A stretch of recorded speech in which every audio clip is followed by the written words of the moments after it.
हे friends, स्वागत है आप सभी का movie stock movie explain channel पे, जिस पर आज मैं रिकैप करने वाली हूँ हाल ही में रिलीज हुई स्ट्रेंज डार्लिंग मूवी को। तो चलिए बाप का टाइम बिल्कुल भी ना वेस्ट करते हुए शुरू करते हैं इस वीडियो को, वो भी स्पॉइलर वार्निंग के साथ। लेकिन उससे पहले मेरी एक छोटी सी रिक्वेस्ट, वीडियो को लाइक शेयर और चैनल को सब्सक्राइब करने की।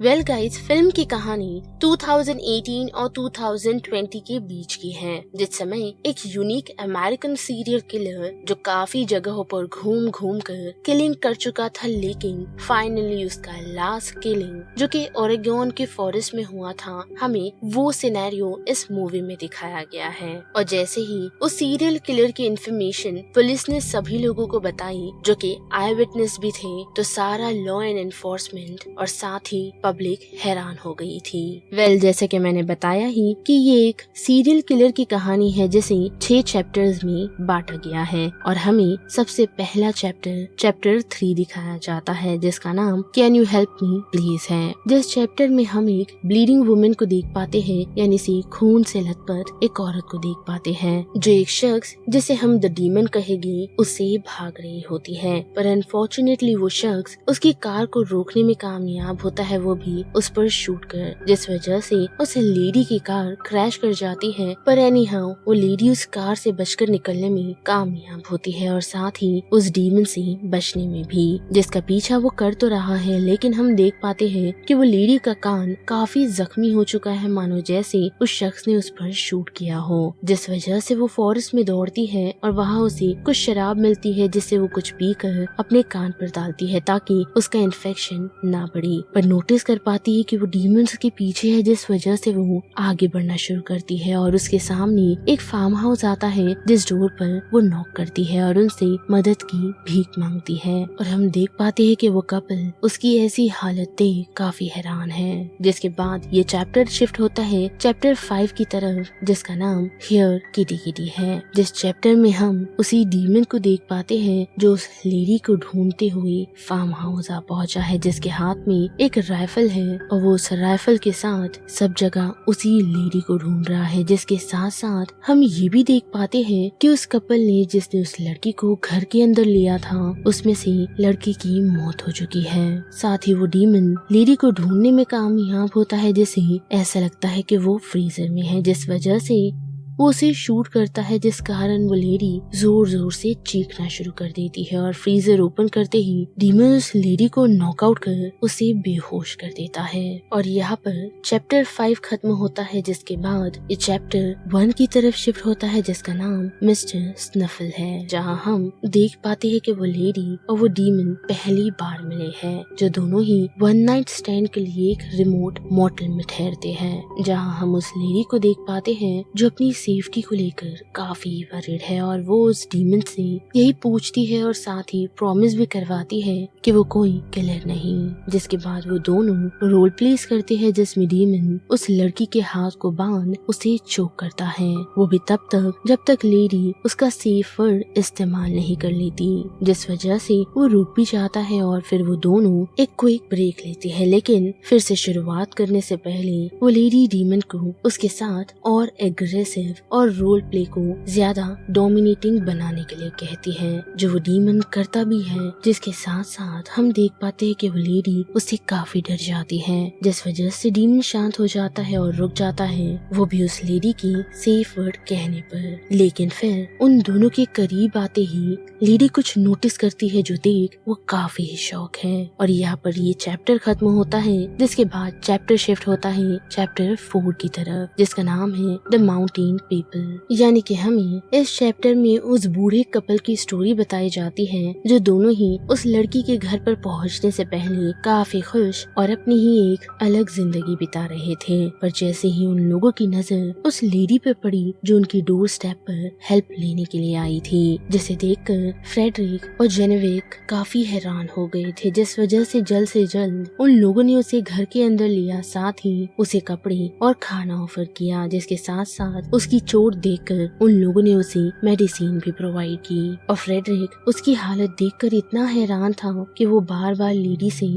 पुलिस बुलाने के लिए इंसिस्ट कर रहा था। और जब तक जेनेविव पुलिस को बुलाती तब तक हम देख पाते हैं कि फ्रेडरिक को उस लेडी ने स्टैब कर उसकी जान ले ली थी, जिसे देख हम काफी सस्पिशियस हो जाते हैं कि उस लेडी ने किया क्या। जो सेम चीज जेनेविव के साथ भी होती है, लेकिन वो लेडी उसे मारती नहीं बल्कि उसे कहती है कि वो उसे यहाँ से बाहर ले जाए और वो उसे मारना नहीं चाहती, जिस कारण जेनेविव उसके साथ बाहर तो वुड्स की तरफ निकलती है, लेकिन डीमन के वहां पहुंचते ही भागने में कामयाब होती है और उस कारण ही वो लेडी डीमन से बचने के लिए फ्रीजर में छुप गई थी। और यहाँ पर ये चैप्टर खत्म होता है, जिसके बाद हमें चैप्टर 2 दिखाया जाता है जिसका नाम do you like to party है, जहाँ हम उसी लेडी और डीमन को देख पाते हैं जो दोनों ही अपनी इस चाह को और एडवांस करने का डिसीजन बनाते हैं, जिस वजह से वो लोग कोकीन इनटेक करने का डिसीजन लेते हैं, वो भी अपनी प्रोग्रेस को कंटिन्यू करने से पहले,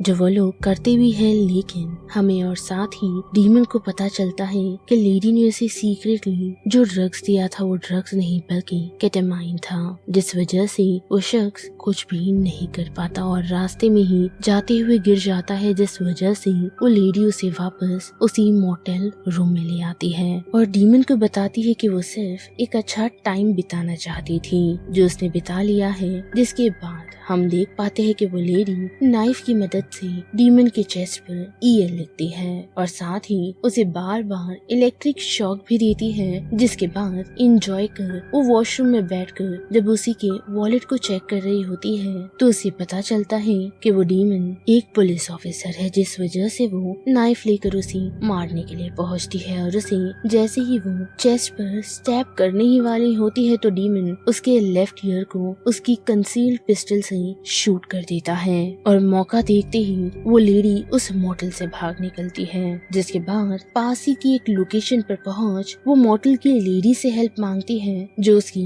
डोर लॉक करने में तो हेल्प करती है, साथ ही अब वो पुलिस को बुलाना चाहती है, पर उससे वो लेडी काफी चिढ़ जाती है और उस मोटल की क्लर्क को पास ही में खड़ी एम्प्लॉय के सामने मार देती है, जिसके बाद वो उस एम्प्लॉय से उसके कपड़े और कार की चाबी चुरा कर वहाँ से भाग निकलती है। और वही दूसरी तरफ हम देख पाते हैं कि डीमन कोकेन को इनहेल करता है, जिस वजह से वो वापस अपना कॉन्शियस रीगेन कर पाता है और फिर क्या वो कार लेकर सीधा उसके पीछे निकलता है। यानी कि फिल्म के स्टार्ट में जो सीन हमें दिखाया गया था वो इसी के बाद का है, जहाँ हमने देखा था कि वो लेडी उस डीमन से बचती हुई निकली थी, जो सीधा उन्हीं कपल्स के घर आ पहुंची, जहाँ वो डीमन भी उसे ढूंढता हुआ पहुंचा था। और जैसा कि हमने देखा ही कि उसने उस लेडी को उसी फ्रीजर में नॉकआउट कर दिया था, तो अब चैप्टर 6 में हम देख पाते हैं जिसका नाम हुज गैरी गिलमोर है और इस चैप्टर में वो डीमन उस लेडी को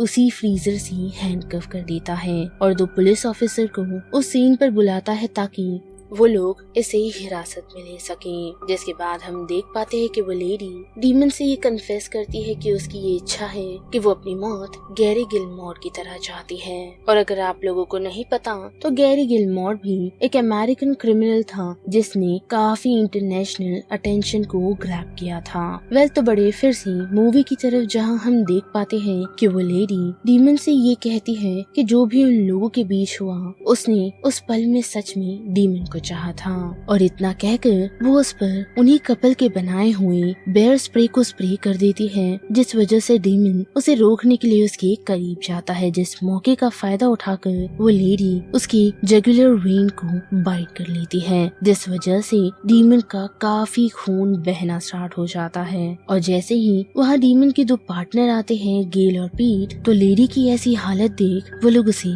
विक्टिम समझ बैठते हैं, जिस कारण उन ऑफिसर्स के बीच डिबेट भी होती है, क्योंकि लेडी ऑफिसर लेडी की हालत देख उसका साथ देती है और उसे ऐसा ही लगता है कि डीमन उसके साथ जबरदस्ती करने की कोशिश कर रहा था। लेकिन वही बात करें मेल ऑफिसर की तो उसका ये मानना है कि उन्हें नहीं पता कि यहाँ पर क्या हुआ है, तो उसे उस लेडी को ऐसे ही बंधे रहने देना चाहिए। पर वह लेडी और ज्यादा नौटंकी करने लगती है, जो हम क्लियरली नोटिस कर पाते हैं। पर वो बेचारी ऑफिसर उस पर दया कर उसके हैंडकफ को ओपन बनकर उसे व्हीकल में मेडिकल हेल्प के लिए अपने साथ ले जाने का डिसीजन बना लेती है। और जैसे ही वो दोनों ऑफिसर उसे मेडिकल हेल्प के लिए ले ही जा रहे होते हैं तो उन लोगों का सामना गेनेविव से हो जाता है, जो उन दोनों को यानी कि उन दोनों ऑफिसर्स को यही बता रही होती है कि किस तरह उस लेडी ने फ्रेडरिक को मार दिया। पर जैसे ही उसकी नजर लेडी पे पड़ती है तो वो उसे गन की मदद से हेड पे शूट कर उसकी जान ले लेती है और फिर गेल को यानी कि उस लेडी ऑफिसर को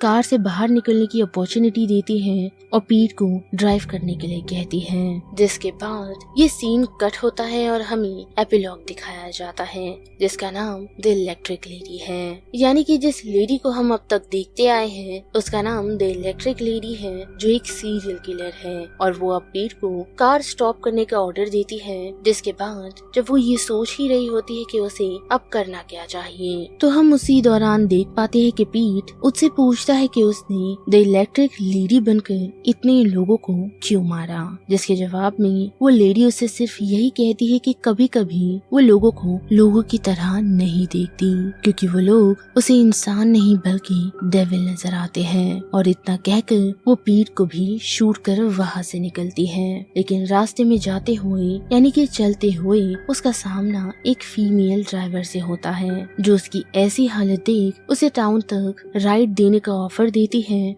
पर जैसे ही वो लेडी उसकी कार में बैठ खुद को मिरर में देख रही होती है तो हम देख पाते हैं कि देखते ही देखते उसने अपने हाथों में पिस्टल ले ली है, जो सेम चीज वो फीमेल ड्राइवर भी करती है और उस लेडी को शूट कर देती है। पर उसके साथ साथ उस फीमेल ड्राइवर ने पुलिस को भी कॉल किया है ताकि वो लोग उसे अरेस्ट कर सके। लेकिन वो लेडी पैसेंजर सीट में ही बैठे बैठे अपने जख्मों की वजह से अपना दम तोड़ देती है। और यहाँ पर ये पूरी मूवी खत्म होती है, जिस बारे में आप सभी की क्या राय बनती है उसे लेकर आप मुझे कमेंट सेक्शन में बता सकते हो। साथ ही वीडियो पसंद आई तो वीडियो को लाइक शेयर और चैनल को सब्सक्राइब करना मत भूलिएगा। बाकी मैं मिलूंगी आपसे फिर किसी मूवीज या सीरीज के रिकैप के साथ। तब तक के लिए आप movie stock movie explain channel के बाकी वीडियोस को एंजॉय कीजिए। Till then bye.